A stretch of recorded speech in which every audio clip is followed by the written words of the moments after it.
ഒരു പാട്ട് 28 പ്രാവശ്യം പാടിയ അനുഭവം എൻ്റെ ജീവിതത്തിലുണ്ട്.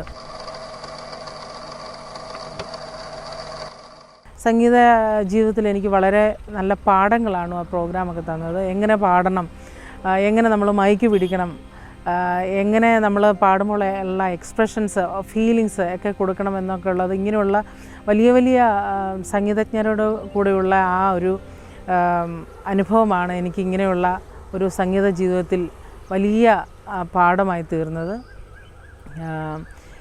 ഇപ്പം ഇന്നത്തെ കാലത്ത് നമുക്ക് റെക്കോർഡിങ് ചെയ്യുമ്പോഴേക്കും നമുക്കൊരു വാക്ക് തെറ്റിപ്പോയാൽ ആ വാക്ക് മാത്രം പാടാം, ഒരക്ഷരം തെറ്റിപ്പോയാൽ ആ അക്ഷരം മാത്രം നമുക്ക് പാടാം. അന്നിങ്ങനെയുള്ള സാങ്കേതിക വിദ്യകളൊന്നും ഇല്ലാതിരുന്നത് കൊണ്ട് നമ്മളൊക്കെ വളരെ ഒരു പാട്ട് 28 പ്രാവശ്യം പാടിയ അനുഭവം എൻ്റെ ജീവിതത്തിലുണ്ട്. അതൊക്കെ ഞാനിപ്പോൾ ഓർക്കുകയാണെങ്കിൽ ഇപ്പോൾ ഉള്ള ഗായകർക്കൊക്കെ വളരെ ഈസിയാണ് പാടാനായിട്ട്. ആ പാടുന്നത് ആരാണെന്നോ, ഓർക്കസ്ട്ര ചെയ്ത് ആരാണെന്നോ, അല്ലെങ്കിൽ കൂടെ പാടി ഡ്യുവറ്റൊക്കെ പാടുകയാണെങ്കിൽ കൂടെ പാടുന്നത് ആരാണെന്നോ ഒന്നും ആർക്കും അറിയത്തില്ല. നമ്മുടെ ഇഷ്ടത്തിനനുസരിച്ച് പോയി പാടുക, റെക്കോർഡിങ് കഴിഞ്ഞ് പോരുക.